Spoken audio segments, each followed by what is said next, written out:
Welcome back to Live from the Camper. My name's Tony, and today I'm going to show you a quick, easy, delicious recipe. What's this recipe I'm speaking of? Well, let me show you. Chicken fried steak in the Ninja Foodi. Now, seriously, this is so easy to make. You're gonna send me so many comments afterwards going, "Thank you, Tony. Thank you. That is so delicious." And instead of using flour, we're going to use the Louisiana air fryer for chicken. Stuff is fantastic.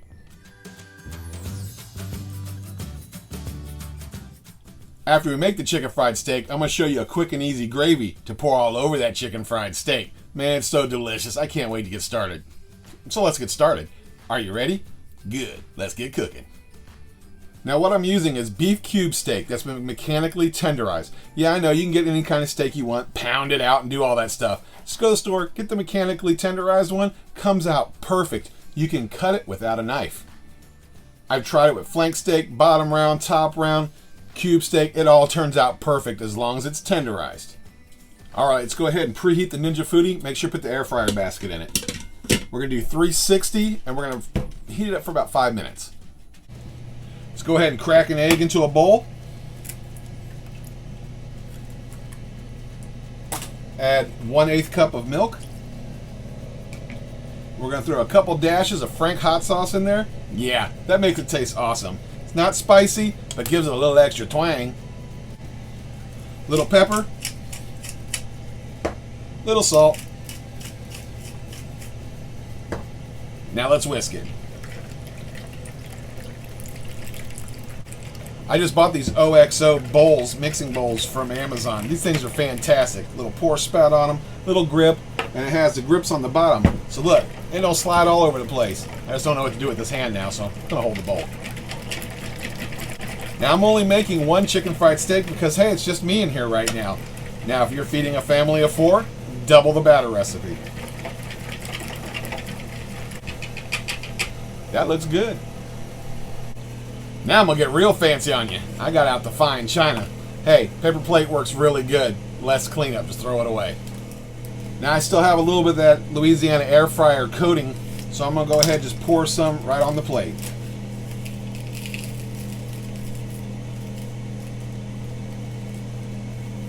You don't have to use the whole thing. You can save it for later. You can throw a chip clip on top of it, or you can just fold it over like this. Grab you a grip stick, put it right in there like that. And boom, keeps it fresh, keeps it sealed. Yeah, forget the chip clip, get a grip stick. Available at Amazon. I'll leave the link below.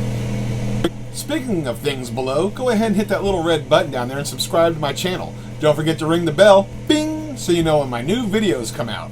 And come on over to the Ninja Foodi Instapot universe. There we share all of our tips, tricks, pictures, ideas, recipes, all that good stuff. Come drop your photos or your videos in of whatever you made. Let's see what you got cooking. So come on over. Heck, it's free. Alright, let's spread out that coating. And you are the chosen one. Let's throw it right in that batter. Get it all up in there.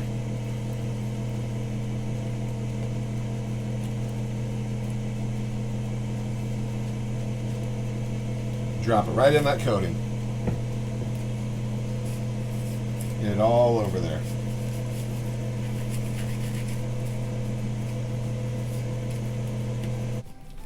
Let's just pour a little bit more right over the top. Ooh, got quiet in here. My Ninja Foodi's all heated up and ready to roll.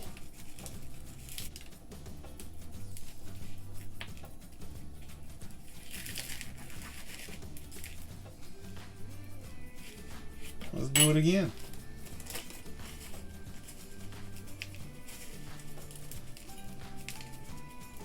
Out of one package, I've made between 4 to 6 chicken fried steaks, just depending on how big the steak is. This size right here will give you a good 6.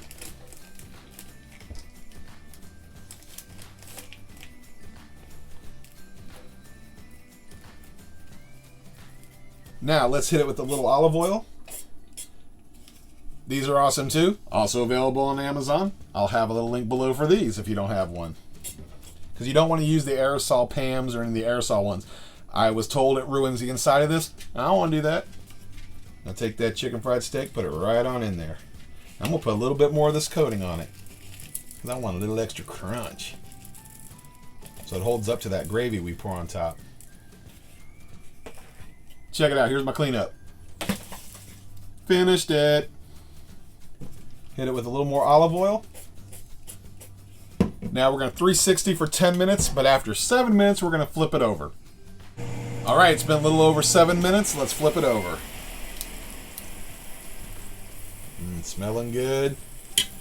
Looks like it's getting crispy.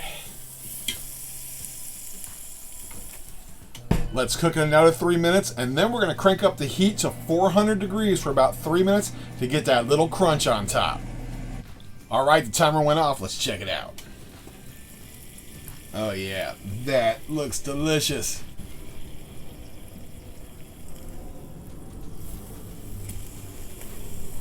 All right, let's flip it over again. Now we're going to do 400 degrees for about 2 to 3 minutes. Just check it because you don't want to burn it.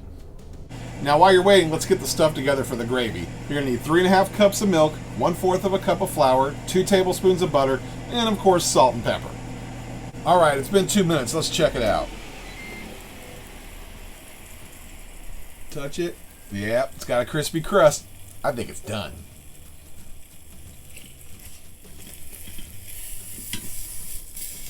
Go get a clean plate. Let's put it on there, and let's make up that gravy.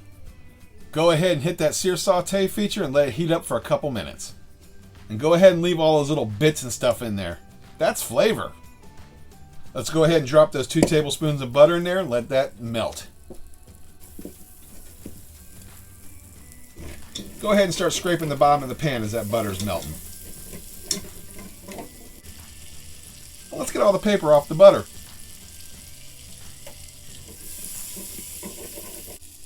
All right, now that butter's all melted, let's drop in that flour. And let's mix it up with that butter and let it cook. Let it cook. Get that raw taste of the flour out of there.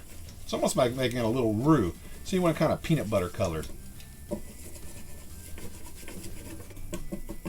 All right, when it looks like that, let's start slowly pouring the milk in.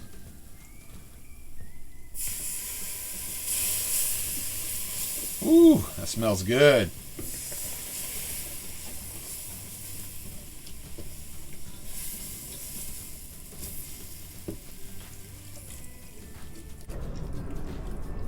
I don't know if you can hear that or not, but all day long, all you hear is airplanes flying into KCI.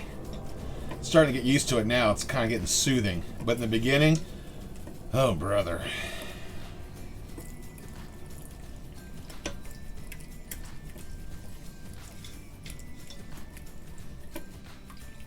Now if you like a thicker gravy, go with 3 cups of milk. If you like a thinner gravy, add extra milk. Just kind of eyeball it, see where you like it. I like mine right in the middle. Not too thick, not too thin. Just right. At this point, let's add a little salt. You don't have to add too much because don't forget, you still had some of that coating mix in the bottom of the pan. But I like my pepper.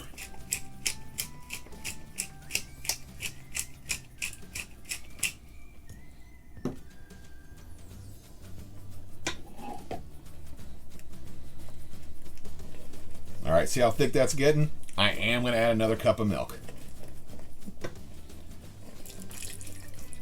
And then if I have to add another ½ cup, like I said earlier with the 3½ cups, then I will. But I think 3 cups may just be right. Now with this gravy, if you want, you can add some fresh thyme, rosemary, garlic. You can do any of that you want. I'm keeping this a simple base because I'm going to throw some ground sausage in there in the morning and have biscuits and gravy. See? Multi-purpose, this gravy. You might be wondering what I'm making in the microwave.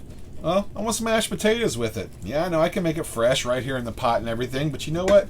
Sometimes you just want to keep it simple. So I'm making up some instant mashed potatoes. Gonna throw it over with this chicken fried steak and good dinner. Plain. Now that's all thick and bubbly, let's go ahead and turn it off. All right, let's go ahead and move this over to the side, so I can make my potatoes. Well, I say make them, but dump them into the water.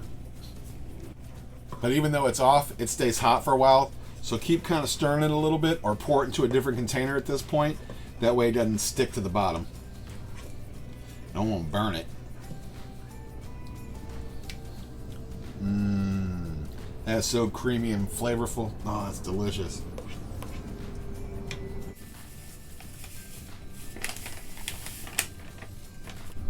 Get a fork and you just want to get it all moistened. Now, if you were coming over for dinner, I'd make some fresh mashed potatoes. But since it's just me right now, I'm going to do it the instant way. These taste pretty good. You got to doctor them up a little bit, of course. Let it set for a minute. But I'm throwing in 2 tablespoons of butter. Get some of those mashed potatoes on there. Let's throw that chicken fried steak on there. And let's get that delicious gravy on there. Oh yeah, look at that. Doesn't that look delicious?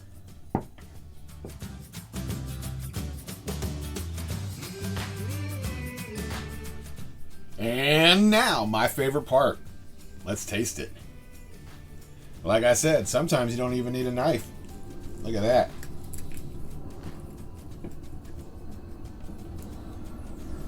Looks delicious. Yes! Oh man. You know what it reminds me of? Back in the day there was a place called Black Eyed Pea. They had like the best chicken fried steak and the chicken fried chicken. Oh, that was so good. Hey, chicken fried chicken, that's another good one. Pound out a chicken, do it the same way. It's delicious. Or even Texas Roadhouse has that flavor to it. Got that nice little crunch on the outside. The steak is really tender and still very juicy. You know what? You don't need this thing. Get rid of it. Look at that. Even on the thickest part of it, super tender. Get a little of that gravy. Well, I got one question for you. Are you hungry? Good. Let's eat.